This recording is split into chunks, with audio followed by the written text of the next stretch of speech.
Okay, well, first of all, Dan, thanks for taking the time. You're welcome. I'm looking forward to talking about consciousness and evolution and free will, each of which you've devoted at least a book to. I wanted to start off, though, with this crusade you've gotten involved with lately on behalf of a group called Wright. Mm-hmm. Now, interesting use of the word crusade. Yes. Well, a lot of people are doing it these days. Yes. Sometimes it's ill-advised. Yes. In this context, I think it's fairly harmless. But the Brights in this context are not smart people, but it's a term that's now being used to refer to people who reject supernatural explanations. That's right. And I guess loosely speaking, you could say that they tend to be either agnostics or atheists. Yeah, that's right. And you've said, quote, "The time has come for us Brights to come out of the closet and to demand bright rights." So, for starters, I'll let you come out of the closet as clearly as possible. Would you call yourself an atheist or an agnostic? Well, I don't like the term atheist because it usually means somebody who's going around upbraiding people and trying to force them to listen to his arguments for why there is no God. I don't think there's a God, so I'm an atheist, but I don't make a deal of it. I think it's not that I passionately believe there is no God. It's that, of course there isn't a God, but so what? So the difference in your mind is not one of how confident you are that there's not a God. I mean, you're 100% sure there's not a God.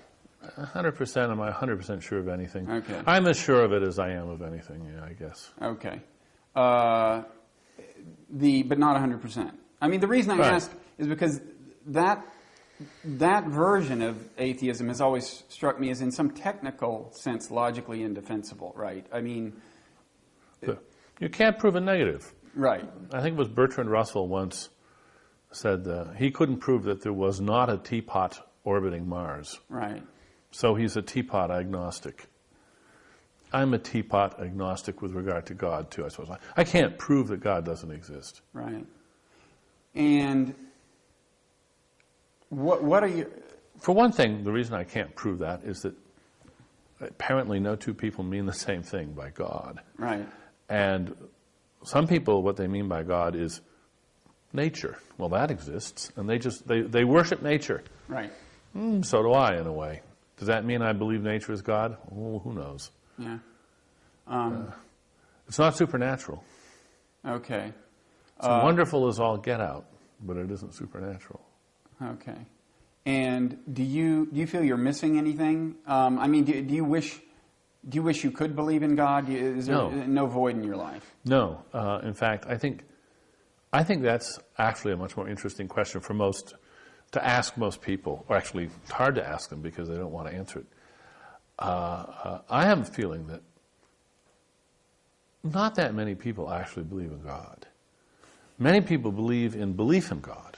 That is, they think it's a good thing, and they try to believe in God, they hope they could believe in God, they wish they could believe in God, and they say they believe in God. They go through all the motions, they try very hard to be devout, and sometimes they succeed, and for periods of their lives they actually do, in some sense, believe that there's a God, and they think they're the better for it. Otherwise, they behave like people who probably don't believe in God. Very few people behave as if they really believe in God. A lot of people behave as if they believe they should believe in God. Well, how would you behave if you believed in God? You would perhaps, and some people do this, be prepared to take what other people would call suicidal risks because you believe God is going to be there to save you. You would be prepared to give away everything that you own because God commanded you to do it, and so forth. Well, yeah, although there you're actually talking about a specific conception of God. Yeah, it's not right, any conception of God that would make you think you could take risks without fear of death. No. And I guess that's... Well, that's one of the problems with belief in God, is that it is so amorphous and undefined. It's not believing in helium or believing... What I'm saying is there can be different definitions. It may also be amorphous, but I'm just referring to the problem of there being... Sure, many different definitions. Right. So. But along those lines, are you're rejecting also the idea of kind of higher purpose of any kind? Higher than our purposes, yes. Yes. Yes. Yeah. Okay. And on the question of evolution, I think you and I agree that evolution has, in a certain probabilistic sense, a kind of direction. That is to say, natural selection, once it acquired much momentum, was likely to produce diverse forms of life, increasingly complex life, and even properties like intelligence were not at all unlikely, even if there was no predicting which lineage would lead to them, and so on. Yeah. So you do believe evolution was kind of headed somewhere. Headed somewhere. But not by design. But not by design, and not guaranteed to get there in any finite stretch of time. Well, right. Yeah, bad things can happen. My favorite image of this is if you think of going up being the sort of rise in complexity up to intelligence and so forth. Yes, this is what we've seen. But of course, at any moment it could just crash. Sure. But then it would go up again right. and crash and go up again, and we'd have a sort of sawtooth. But yes, that the trend is in some sense up, that there is progress in design. Yes, absolutely. Okay. And is it inconceivable to you that, I mean, you can imagine how someone could have a strictly materialist conception of natural selection, as I do, believe in the directionality that we just discussed, as I do, and still think that it's possible that there is some larger purpose unfolding, or that natural selection actually was the product of design. I mean, you can imagine being basically a materialist and still thinking that it's subordinate, natural selection subordinate to some larger purpose we don't understand. There actually was a designer of natural selection in some sense. Yes, I can imagine that in some loose sense. Okay. I don't know that that's a coherent idea, but it's not obviously incoherent. And you certainly don't buy it in any event. I don't buy it. No. Okay.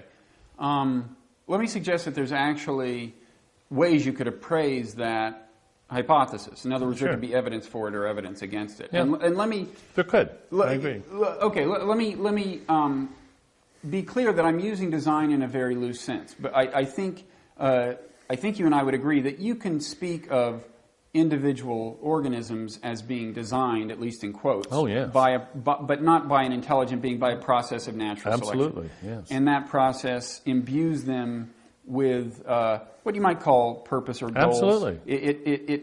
But as real as purpose could ever be. You mean getting genes into the next generation? Yeah, sure. Yeah. Okay.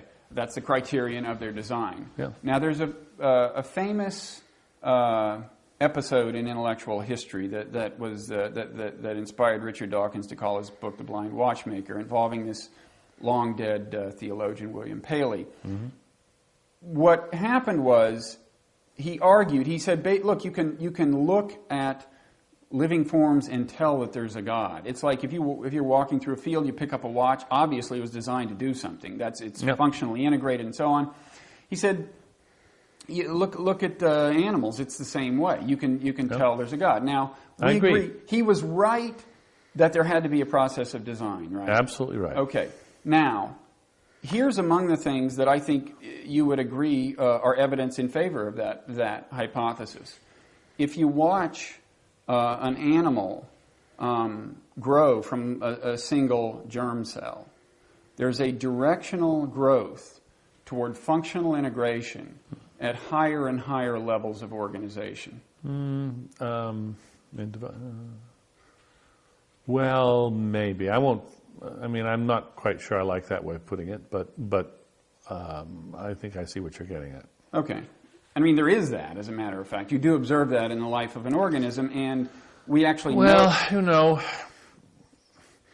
You have many more brain cells before you're born than you do shortly thereafter. There's a tremendous pruning. Is your brain more complex before you're born or after you're born?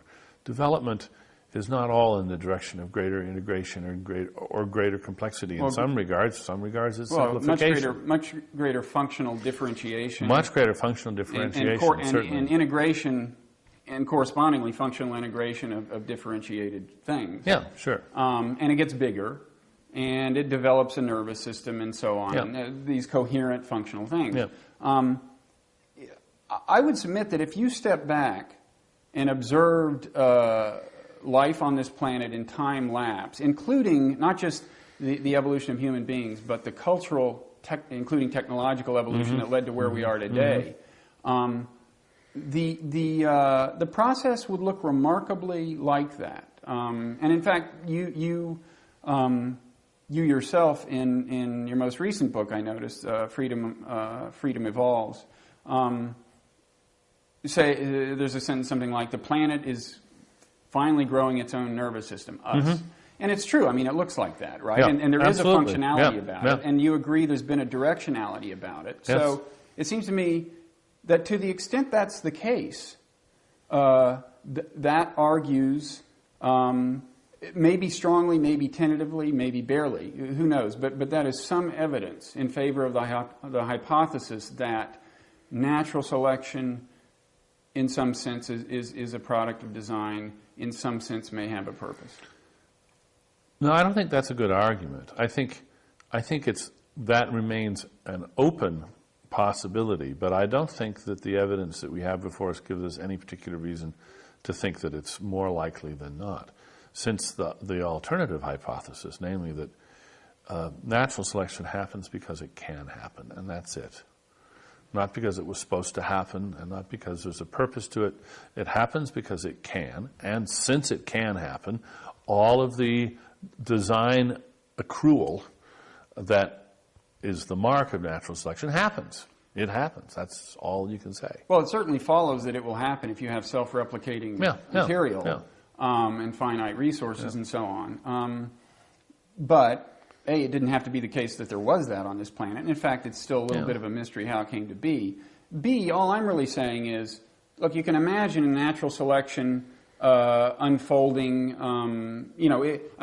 Stephen Jay Gould could have been right. It could be directionless and aimless, and 99 times out of 100, nothing intelligent evolves, nothing complex evolves. But I'm saying that, and if you compare that scenario with the alternative, which you and I both believe, that there actually is a probabilistic direction toward complexity and intelligence. I don't think that's inconsistent with the claim you just made that 99 times out of 100, nothing intelligent evolves. Well, that's probably true too. Well, but you agreed that there is a probabilistic direction. I thought you said earlier, actually, it was likely to lead to greater complexity and intelligence. No, over the long run. Well, that's yes. what I mean. But in the same way that most of the organisms that have ever lived on this planet died childless, and most of the lineages that have ever started off are extinct. Right. And so much more than 99 out of 100 of the lineages that have ever evolved have extinguished themselves without ever leading to intelligence.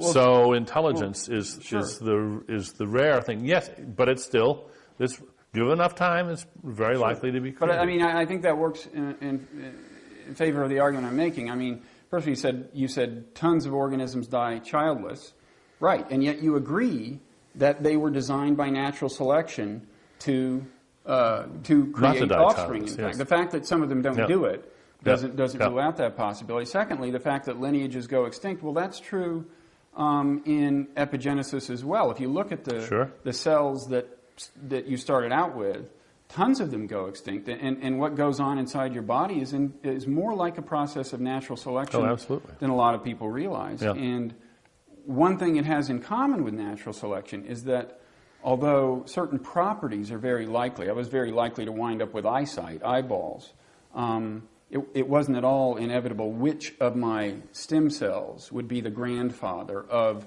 the lineage that led to the eyesight. And that's also true of natural selection. So I'm just saying that to the extent, I mean, I think we've agreed that observing, ontogeny, I guess is the term, or development of an organism, it has its directional movement toward functionality by design, and that's in fact the hallmark of design. Would you agree that to the extent that natural that evolution on this planet turned out to have comparable properties, that would work at least to some extent in favor of the hypothesis of design. To some extent, to any extent. Yeah, I guess. Yeah. Okay, I'll declare victory and go home. Okay. Now we can talk about something else. Okay. Because after that, it at least becomes an empirical question and something you can argue Sure. about. Yeah. Unfortunately, we only have one case to study, whereas when you're looking at individual animals, you have many more. Your book on free will, you're framing the issue of free will in a very, what will strike most people as an unusual way. People usually think of free will as opposed to determinism. Of course, by determinism, we mean the idea that basically the future of this universe is inevitable because the universe is this mechanistic thing. It works according to rules. And in principle, if you understood everything about the state of the universe and everything about the rules that govern it, you could predict what happens tomorrow. And that includes people's brains. They're deterministic. And so free will is kind of an illusion because of determinism, because of the truth of determinism. That's the argument, traditional argument against free will. That's the traditional argument, yes. You're saying, I think you're saying that actually the two are compatible in some meaningful sense of both terms. Absolutely compatible, Okay. yes. So I'm just a compatibilist. There have been compatibilists for hundreds of years. But I'm a little different from most of the earlier compatibilists in that I want to deny flat out a premise that you started with, that you mentioned yourself just a minute ago. You said the future is inevitable if determinism is true. First of all, I want to say that phrase, the future is inevitable, just doesn't mean anything. We can't talk. The future is going to happen, whatever it is. And that's true whether determinism is true or indeterminism is true. There's going to be a future. Now, in what sense could you talk about the future being inevitable? I don't know. What we have to talk about is particular events being inevitable, or particular types of events. And in order to see what the word inevitable means, you have to take it apart. And oddly enough, although the word trips off the tongue of everybody who writes about free will and determinism, hardly anybody's ever looked at it. But of course, what it means is unavoidable. I mean, evitable, inevitable, avoidable, unavoidable. That's all the word means. But now, to avoid something, this is something that an agent does, an avoider. You don't mean a literary agent here. No, I mean like although sometimes they avoid. Sometimes they avoid. No, I didn't have literary agents in mind. I had or secret agents, although those are both agents. I mean agent in the broad sense of being an actor that has some sensory capacities and some goals, and that acts in the world to accomplish its ends. Okay. Now, are there agents that can avoid things? Sure. Tons of them. And in fact, the reason you have to look at free will from an evolutionary point of view is that's remarkable. That there are agents that avoid things is a remarkable fact. And there's many more avoiders now than there used to be. And they're much better at avoiding than they used to be. And in fact, it's as good as a definition of intelligence to be an expert avoider, to be able to foresee far into the future, to see things coming down the pike, and to take steps in a timely way to prevent those bad things from happening, and in order to foster things that you want to happen. We don't have a good parallel word. What would it be? Enhancer, probabilifier. There's no. We avoid harm, and we try to get the good. But there isn't a single verb for what we do with regard to good things the way there is for avoiding the bad. But now, that means that the whole concept of inevitability gets its meaning from the perspective in which there are agents, that might want to avoid something. And it might be in their power or it might not. Now, if we start looking at particular worlds with particular agents and particular circumstances in them, we can now start saying, Well, in this world, what things are avoidable? What kinds of things are avoidable by this agent, given its powers and its circumstances? And the answer may be, well, if you throw a brick at it, it can duck, because there's enough light so it'll be able to see the brick, and its nervous system is good enough, and its reflexes are fast enough, so that it's pretty good at avoiding bricks. However, random lightning bolts is no good at avoiding those. It's just doomed. If there's a lightning stroke coming up in its future, it's toast. There's nothing it can do about that. But if you try, to throw a spear at it or something, your chances of succeeding are next to nil, because it's such a good spear avoider. Now, in order to be able to talk this way, in order to partition the universe into the things that are inevitable for that agent or evitable by that agent, we have to have a way of talking about evitability and inevitability in a deterministic world. Now, since there's plenty of evitability in deterministic worlds that we can define, the implication, determinism implies inevitability, is just false. It's just a mistake. It's thousands of years old. It's not been pointed out. It's just a mistake. So natural selection creates harm avoiders. Natural selection is an explosion of evitability. We've had huge increases in the degrees of freedom. Mm-hmm. The powers that the products of evolution have, the accrued powers, this is one of the most obvious facts in the physical world. Mm-hmm. It's this growth of evitability. Now, if you look at evitability in that way, then you see that just the traditional philosopher's notion of inevitability just isn't in the same picture.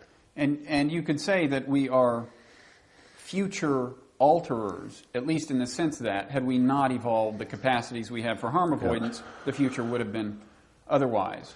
And you have to be very careful when you talk about future alterers. Right. Because what are you going to change the future? From what to what?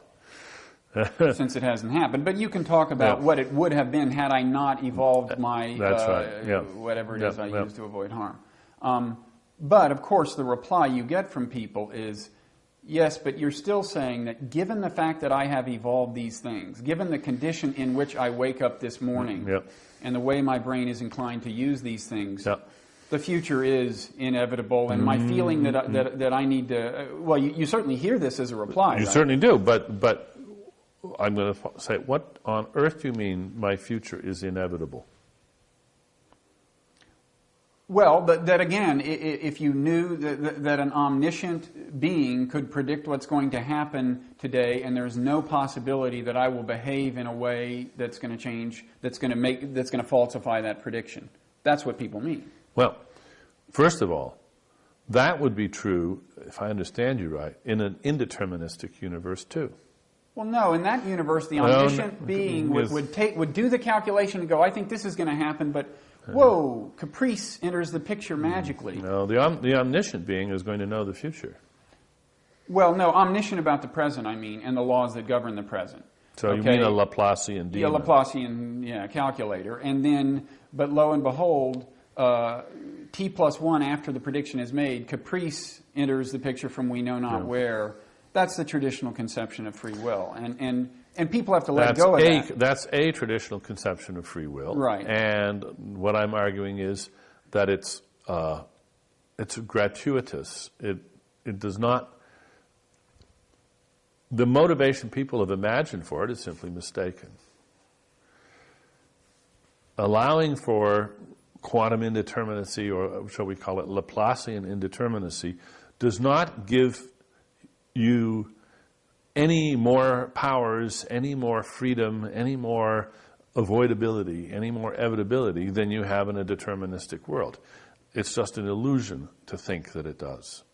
Okay. You say in the book that, and this is maybe one example, but that free will lacks your conception of the kind of free will that's viable, lacks some of the traditional properties associated with free will. Have we Yep. already covered all the traditional properties, or are there other things people are going to have to let go of? I'll let other people make that calculation. I've tried. I mean, what I claim is that all the varieties of free will that are worth wanting, we can have in a deterministic world. That I can define varieties of free will that are incompatible with determinism, but they're pointless. They don't give you anything that matters. They don't give you. They aren't needed for moral responsibility. They aren't needed to give your life meaning. They are completely gratuitous. They're sort of bizarre metaphysical conceits. They don't pull their weight. You don't need them. Who cares? Yeah. I mean, I have to admit, I've never been able to clearly conceive of free will, even though it feels like I have it. But if you try to draw a graph of it, you'll run into trouble. I mean, I can imagine determinism. I can imagine a determined system. I can kind of imagine a random one, although that's actually harder than it seems. But free will is a slightly fuzzy concept. On the issue of quantum physics, though, I wanted to raise it like a kind of a second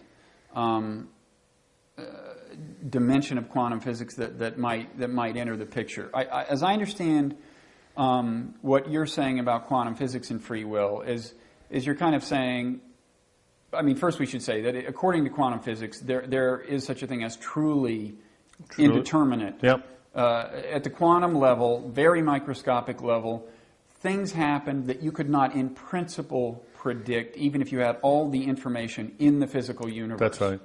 As Richard Feynman put it, nature herself does not know what she is going to do next. Yep. At the quantum level.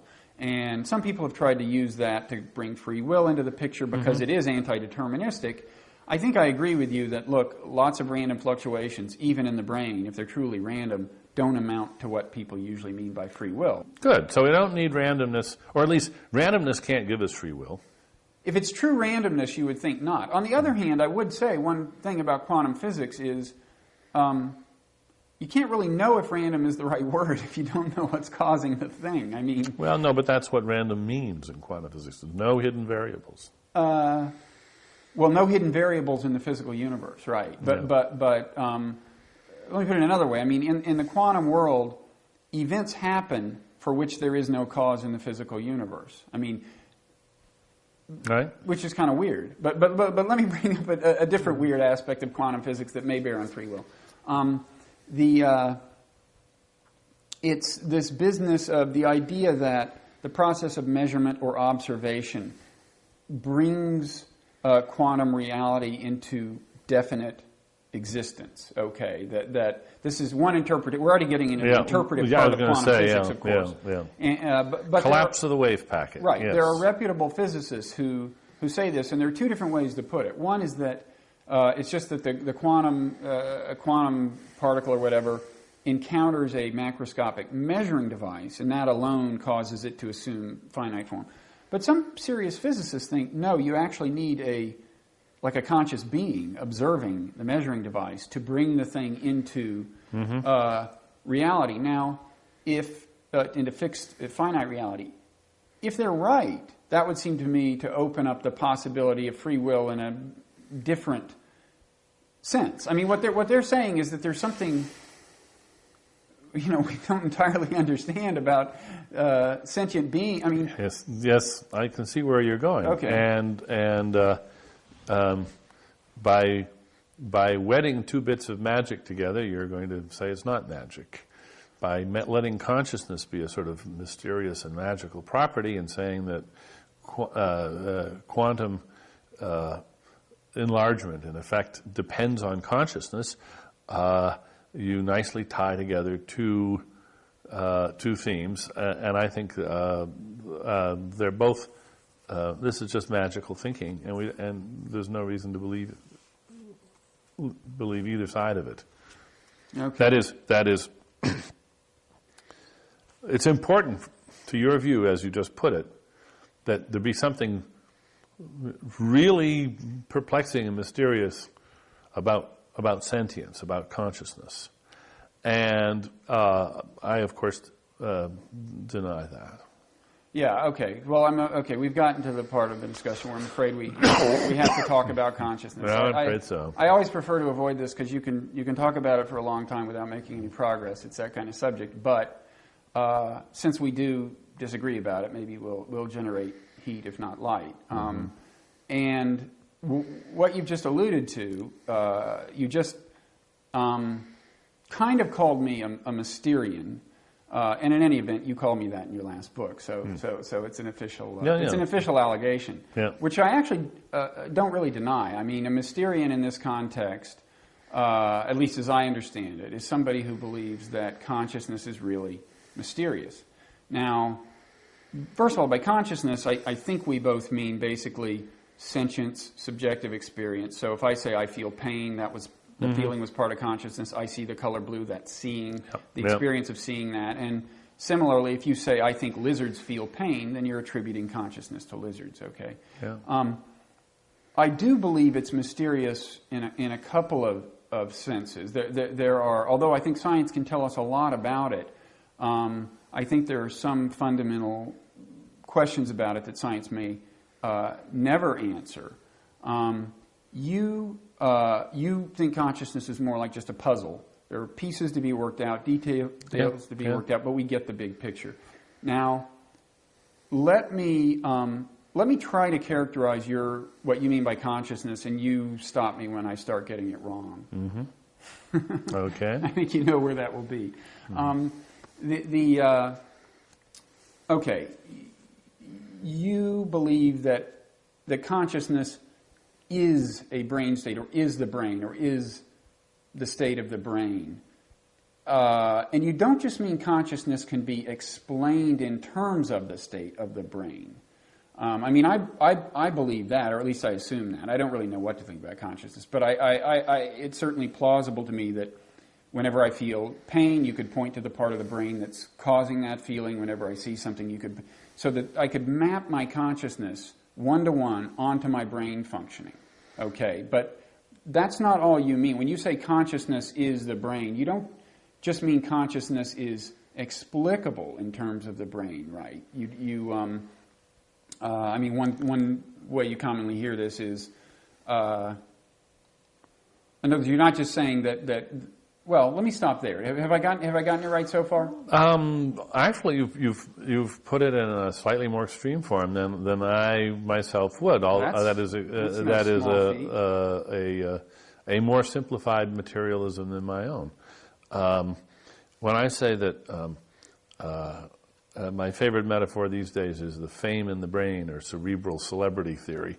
That what consciousness is the relative political influence or fame of structures in the brain that win out in competition against rival structures for domination of the brain's activities in various ways. That's putting it very programmatically. But basically it's saying that in your head there's a sort of turmoil going on, the pandemonium, and there's many different contentful events vying for king of the mountain, vying for control. Okay. And the ones that win, and by default, something always wins when you're awake, and that's what you're conscious of. And it's not that when it wins, then consciousness happens, or it kindles some further thing that's conscious. That's just what consciousness is. It's not as if an extra process has to happen. Winning, that's it. And then the next one that wins, then it's conscious. So, for instance, a robot that instantiated this sort of competition in its brain would be conscious. Absolutely. Well, but we can build robots now that do these kinds of things, that have competition among theories about the world. Are you saying they're conscious? They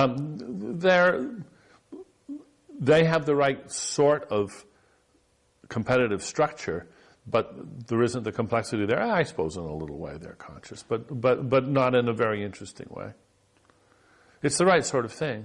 So there may be conscious computers right now, according to your view. You suppose there are, so there probably are conscious computers.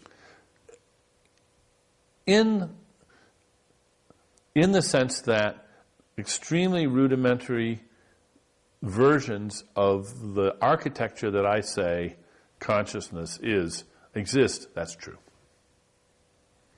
Well, But- in but the dude, sense but- that, I mean, you're saying it's true then. I mean, you're saying according to your conception of what consciousness is, there are now conscious machines in the world.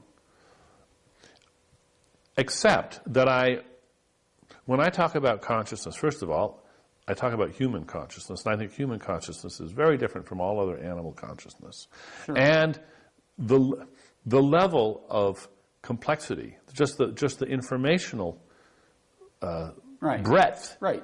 of the architecture of human consciousness is enormous. And a toy model of that, because it's a toy model, in a certain sense, isn't really an instantiation of consciousness.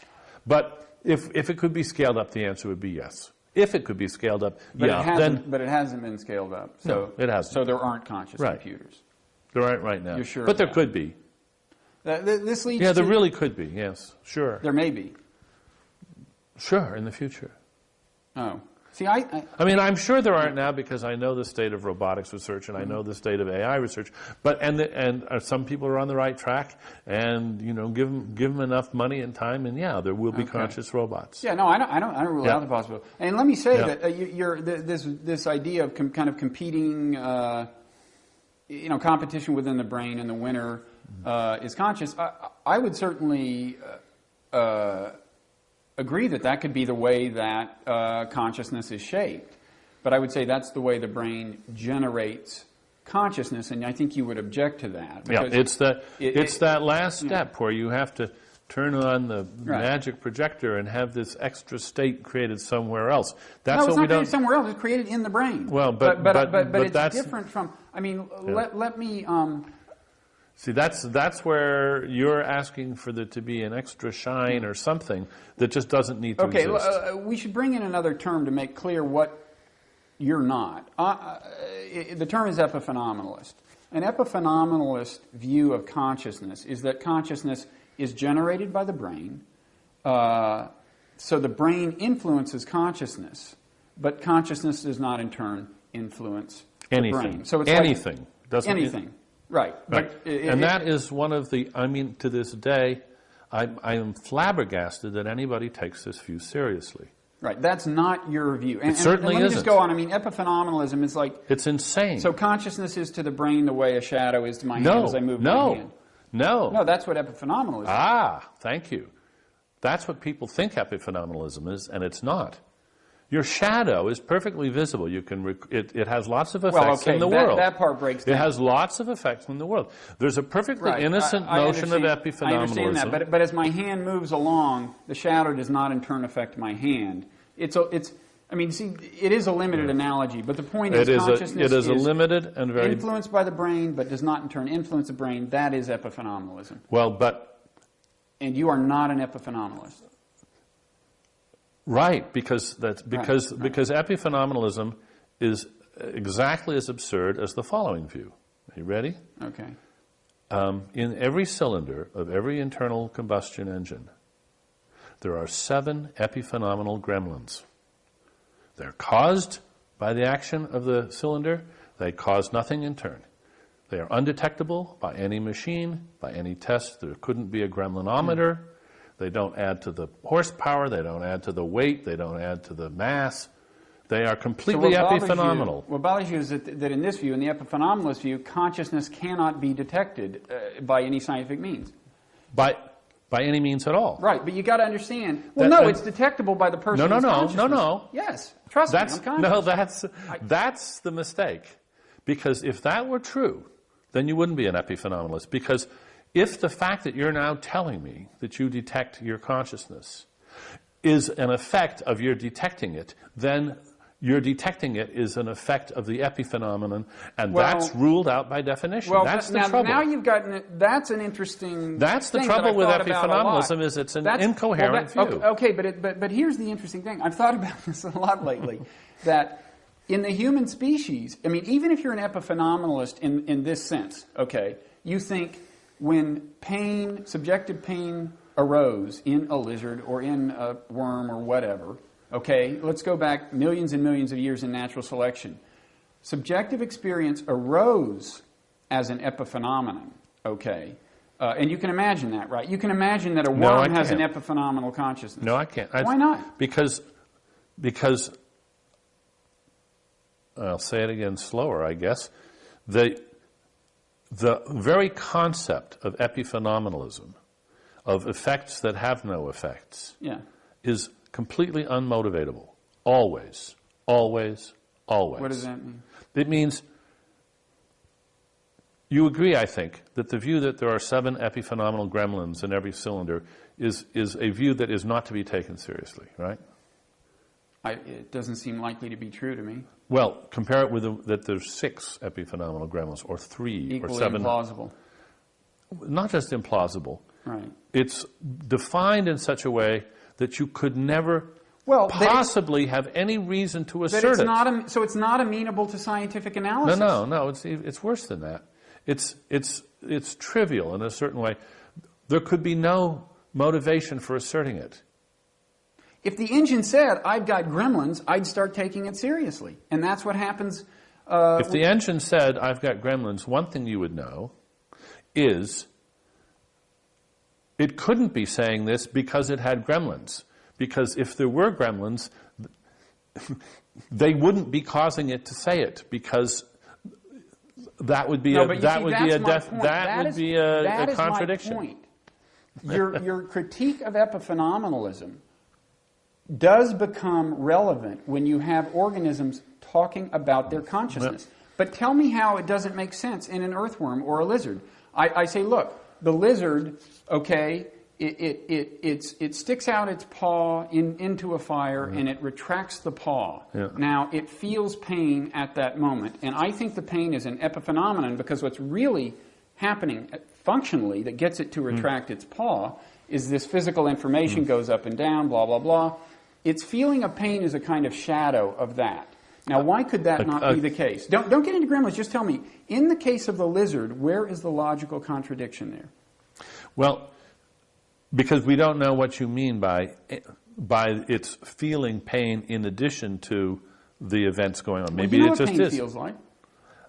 I assume lizards, if they feel pain, and you believe some non-human animals feel pain, feel something like it feels to us, okay? But that doesn't get us. We can't know, but that doesn't get us to epiphenomenalism. It just gets us to sensation.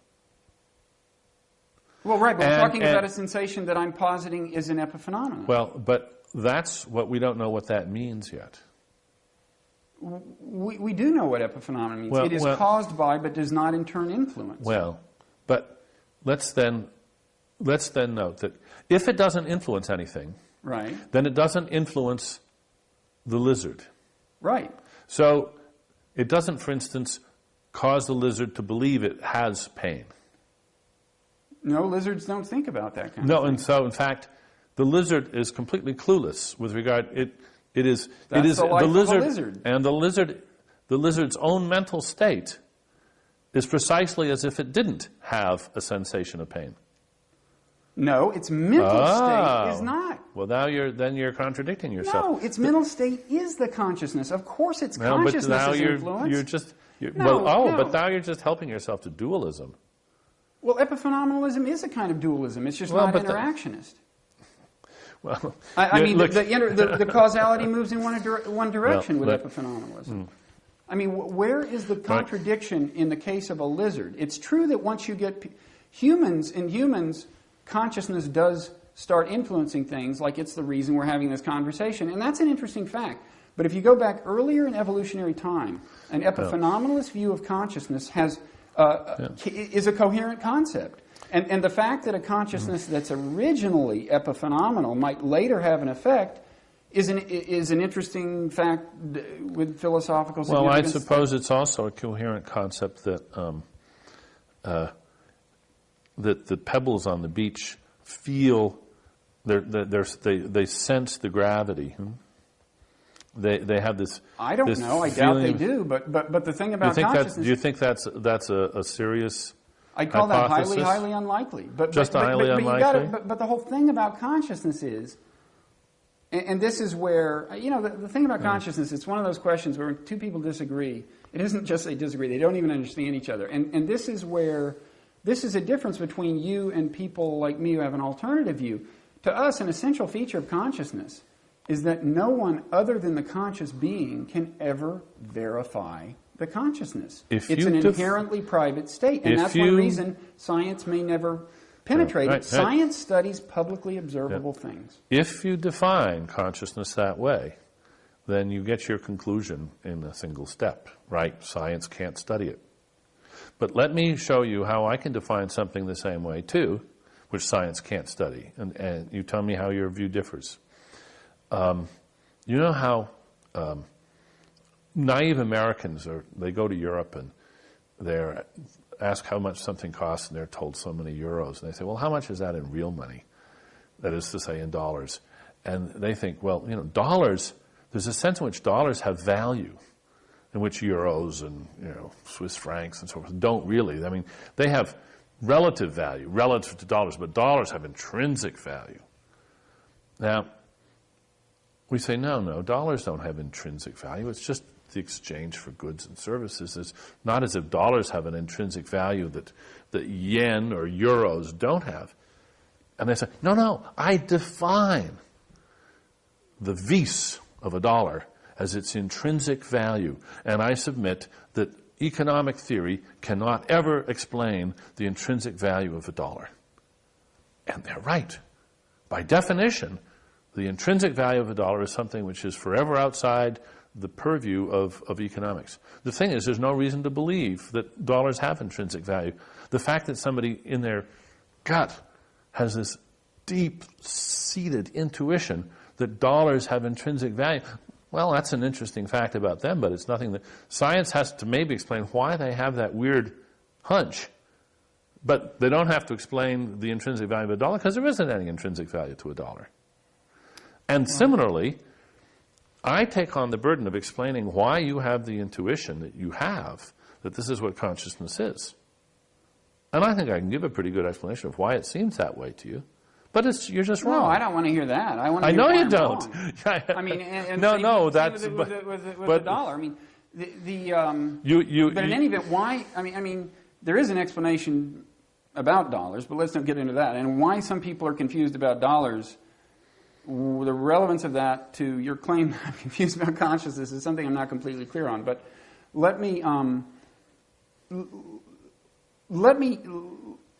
just tell you some things that you've said about consciousness that strike me as getting at the difference in the way we look at it. Okay.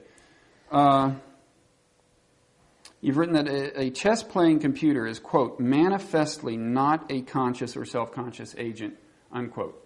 How could you know for sure? I don't think they are conscious. I mean, I don't know. I doubt it. But how could you know for sure that there is that a computer is not having an internal subjective experience?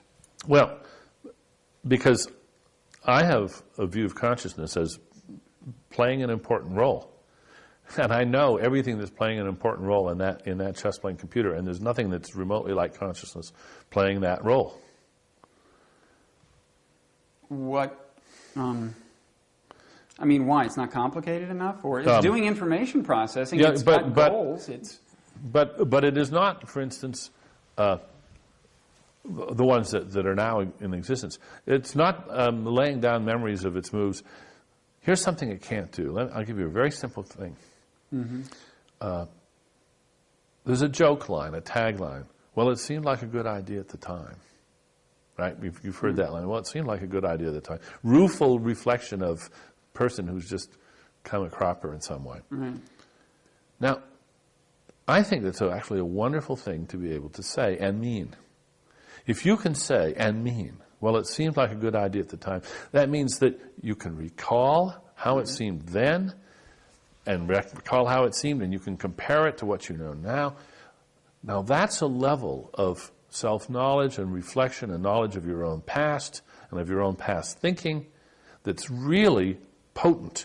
It's the key to debugging. It's the key to improving, to self-improvement. Sure, and it's functional. It's functional.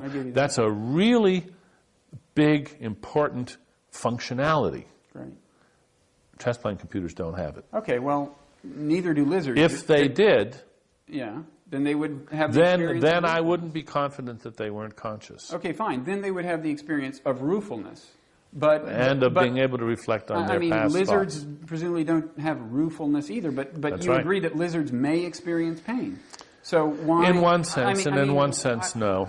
That is. I think it's. So I actually don't agree to any sort of categorical statement like that, because I don't think you or I have figured out what we jointly mean by that.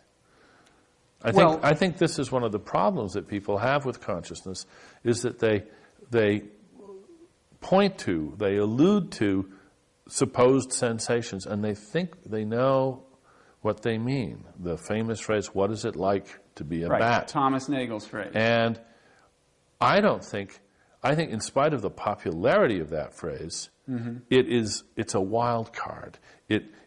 People don't know what they are agreeing to when they agree about the question that what we're going to talk about is, what is it like to be a bat? Okay, but leave aside the details of what it's like to be something. You agree that it is like something to be you, right? Yeah. And that means you're conscious. Yeah. Okay, so that seems like a good working definition. And it leads me to something else you've written that points to kind of this difference of worldview. You write, quote, "Nagel claims that no amount of third-person knowledge could tell us what it is like to be a bat, and I flatly deny that claim." Mm-hmm. Now, you think that there is some amount of scientific study of bats and echolocation and everything else that could lead me to know exactly what it's like to be a bat? Yeah. To know it fully? Yeah, fully. Well, Nagel would concede you could learn diminishing something about it. returns. Okay, so you can never know exactly. You agree you can never know exactly what it's like to be a bat. You can never know exactly everything about a grain of sand. Well, in principle, you could. In principle, everything. From the everything about that grain of sand, from the Big Bang to the heat death of the universe. Oh, the whole history of it. That's in principle, yes, you could follow the molecules. Okay, then in principle you could know everything it's like to be a bat. But you realize why most people think you just couldn't. I mean. I realize that many people think you just couldn't, but I think that's a shibboleth. I think that's an intuition which is honored by tradition, but has nothing much going for it. But you agree that I can never know really what it's like to be Dan Dennett? No, right? I don't agree with that. You think I can know fully, thoroughly, exactly what it's like to be you? In principle, sure. And what would that consist of? Me reading a lot of your descriptions of your... Well... Because, I mean, if there were some machine that could magically transport me into your frame of reference, so long as I felt like me looking at the world through your frame of reference, through your, perceptual lenses, I wouldn't know what it was like to be you. That would be like me... Yeah. And that's why a lot of us think consciousness is this inherently private thing that is not amenable to scientific analysis in the way that a grain of sand. The thing about a grain of sand, whatever the extent to which we can know it, you and I can know it equally. Okay, that's not true of your consciousness. Well, it's circumstantially true that I know a lot more about what it's like to me than you do, because I hang around with me all the time. And I would go further than that. I would say you are. Well, no. In fact, that's not the point. The point is that somebody else, my wife, say, can know things about what it's like to be me that would never occur to me to reflect on. But she's right, I'm sure. And if it's a horrible thought, if a team of observers, they didn't just wire up my brain, but they hung around and asked me questions and watched and saw how I reacted to everything, and they were to study me much more intensively than I could ever study myself, they'd know more about what it's like to be me than I did. They could write a better encyclopedia of what it's like to be Dan Dennett than I could. Well, and they'd be getting at the innermost me. Now, the idea that you just can't do that Well, so people say, but I just don't believe it. Now, they could describe patterns in your behavior you're not aware of, even internal dynamics you're not aware of, but they could never know what it's like to be you, the way you can know what it's like to be you. Says you. Yeah. But I don't take that as an axiom. I don't take that as a premise. And I think that the fact that philosophers in the past have tended to do that is a fascinating fact, but it doesn't persuade me that they were right. Let me. This is a final quote of yours that I'll try to throw in your face and defy you to justify. Having so far, I've failed to get you to capitulate, and I don't think this is going to work either, to be perfectly honest. But you're talking about Mysterians. Mm-hmm. Some romantics, the philosopher Owen Flanagan calls them the new Mysterians. And as you subsequently said, I am kind of a Mysterian, have advanced the claim that there is an insurmountable barrier to the brain's understanding of its own organization. Mm-hmm. No, that's not what I believe. I believe I can understand my brain's physical organization completely, and I can understand your brain's physical organization completely in principle. Mm-hmm. I believe that consciousness is something more than the physical organization of the brain. And again, I'm not saying that the physical organization of the brain doesn't account completely for subjective experience. I'm just saying subjective experience is not the same. And we've already kind of established we can look at the organization of your brain. Everyone can gather around and look at it. We would not know what it's like to be you after we've done that. There's a passage in your book where you say that the more Dennett and others say that consciousness is just an event going on in the brain, the more I come to realize that what they're really saying is that consciousness doesn't exist.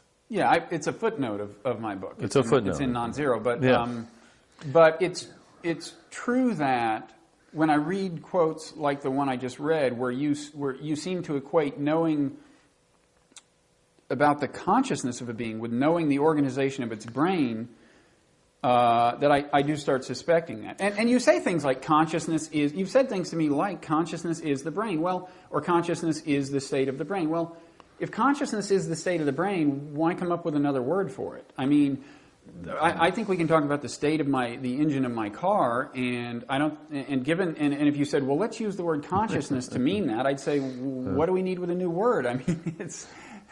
We invent words for states and powers all the time.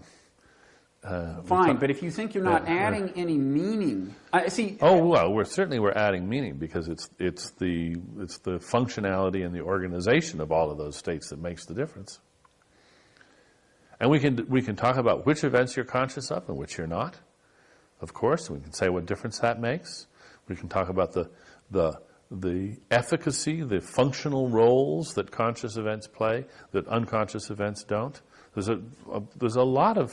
It's a very useful term if you understand, if you don't define it in such a way that you whisk it off the stage of functionality altogether. Right, but when you talk about the roles consciousness plays, the things consciousness does, you believe that in all those cases, you could just substitute the workings of the brain and have the same statement, right? It's just like life. I can talk about what life is on the planet, what life enables on the planet, and what the difference is between being alive and dead. But in every case, I could get rid of the word alive and just talk in terms of the functioning of the metabolism of the cells and the unity of the operations of the the coherence of the operations of self-preservation and so forth. And life isn't some other thing. It's not something over and above all those functional details. And I'm saying consciousness is just like life. Well, that's when I say it boils down to the question of whether you consider consciousness publicly observable or inherently private phenomena. That's kind of what divides us on this, and you and a lot of people. I mean, I think it's not normally publicly observable in the same way that let's say that the metabolism of a person is. A lot of that's private too, but you can get out your no, but you can in principle look at it. Yeah. And you say there are lots of states of things that we give new words to. Yes, but in all of those cases, no one disputes that in principle it's publicly observable. In this case, tons of people dispute that consciousness is publicly observable. Well, all right. And that's kind of the crux. And it's why, as is happening here, people who disagree fail to persuade each other. They just have a fundamentally different, it's almost at an intuitive level. So, so you want to call it a truce? Probably we should call it a truce, talk about something else. Something else. Do you manage to be a good person? I think I'm. In your objective judgment. Well, I mean, like all the children in Lake Wobegon, I think I'm above average in morality. Oh, congratulations! Above average for a Bright or for no you're about an average. There's the things I've done that are wrong. I've got my little bits of guilty conscience, but I don't think I've done anything very, very bad. And I think I've done a lot of good. I guess the question is, you don't see belief in God, or even belief in any kind of higher power, or even a belief in a transcendent foundation for morality. You don't see any of that. That's really necessary as far as creating good behavior goes. Let's talk about transcendent and morality. One of the things that we have evolved to discover on this planet is arithmetic. We didn't invent it. We didn't make it. We found it. Mm-hmm. It is eternal, a priori, true. It's just great stuff. And it's true everywhere in the universe. It's true everywhere in any universe. There's only one arithmetic. Now, is that transcendent? I would say, I don't know for sure what you mean by transcendent. So it's kind of like a Platonic thing that was it's sort of, it's sort of Platonism. And we happened upon its truth. We've discovered it, and it's true. Now, could there be a sort of similarly Platonic ethics? Could we find the universal principles of good behavior for intelligent beings? I'm agnostic about that. I don't see why we couldn't. I don't see that the parochialism of our concerns would necessarily stand in the way of. I mean, we can ask the same question about ethics that we ask about arithmetic. If we went to another planet, if the search for intelligent life, extraterrestrial life that was intelligence, if this paid off, if we discovered another civilization somewhere in the galaxy that was intelligent, what would it share with us? Well, it would certainly share arithmetic. Maybe not base 10 arithmetic. That's anybody's guess. It might be base 12 or base 16 or base 8. Who knows? That's an accident. But it would still be arithmetic. Now we can say, and would it share ethical principles with us? And I think, in some regards, yes, it would. Now, does that make those principles transcendent? Yeah. It's not might makes right, and it's not this is what our grandfathers did, so this is what we're going to do. It's not just historical accident.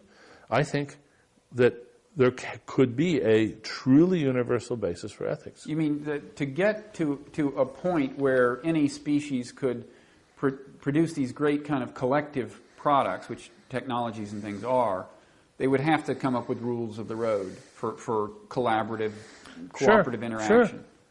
Okay, and is that... It's like the evolution of cooperation. Right, yeah. Very much. Yeah. And I mean, you could almost say that it's like a, I don't know, and I talked about this with Steve Pinker a little too, who discusses it in I think one of his books. I don't know if he used the phrase "strange attractor," but it's kind of like a truth that's out there. It's an attractor, that certain kinds of evolution are going to happen upon when they get in the vicinity. Now, it's what I call a good trick with a capital G, capital T in Darwin's Dangerous Idea. Right. There are these good tricks of design which are going to be discovered again and again and again because they are the eternal good tricks. Arithmetic's one. Yeah. I think ethics is another. Now, what if somebody noted this by way of suggesting that adds to the evidence that evolution had some purpose? If it naturally happens upon something that even you would agree is moral truth, okay? Natural selection produces is likely to produce a species that happens upon moral truth, doesn't that lend credence to the argument that maybe there was some point to the whole exercise? I don't think so. No? I was kind of thinking you might say that. I don't know. No, it just happens. And we can explain why it happens. Does death bother you? You said that one definition of a Bright, this emerging interest group to which you proudly belong, is that they don't believe in life after death. Yeah. Would you rather there were life after death? No, I'd rather live to be 1,000. but I. But then, if you died at 1,000, what would be your preferences for an afterlife? I think the concept of an afterlife is a very useful fantasy for handling the grief of small children and others, and I don't disparage it. I think it takes a very strong and brave person to take on the task of comforting a child whose parent has just died, for instance, and the consolation value of believing that mommy's up there watching you is boy, that's a lifeboat in the storm, if ever there was one. It is so transparently useful at times like that, right, that I dare say that is enough to explain its popularity as an idea for our species for all time. Yeah. By the way, there is hope here. Here's a quote from actually a book called Consciousness Explained, written by you. If what you are is the program that runs on your brain's computer, then you could in principle survive the death of your body as intact as a program can survive the destruction of a computer on which it was created and first run. Yeah. In fact, my friend Marvin Minsky has invested, I think, a large part of his Japan prize in the cryogenics contract of some sort, so that his body, or at least his brain, can be kept in cold storage against some imagined future time when he could be brought back to life, so that he could enjoy the 25th century science or something like that. And I appreciate the motivation for this. I suppose if I had a few million to burn, I might think of whether I might consider whether I would do that. The technology right now is nowhere near, and he knows that too. It's not in position now to make that a very realistic project. I think that it is just as likely that you could store all the information in your body. I can store it on a hard disk and then build another one sometime in the future, fixing just the parts that need fixing, and that would be a way of bringing you back to life. Yeah, and as you may be alarmed to know, I don't know, but an actual theologian that I interviewed, John Polkinghorne, used this very type of scenario to assert that it's possible to believe in an afterlife even now. In other words, granting that the physical body dies, but he's saying if the essence of the self is a configuration of information, then for all we know... there's a non-supernatural way you can believe in the afterlife. That's the path to immortality, if that's what you really want. Oh, I definitely want it. Well, I think the technology is going to be too late for you and me. That's what I fear. But I was thinking, if teleportation is possible at all, then as it were, eternal life is possible for the same reason. After all, the reason we die is that our parts break.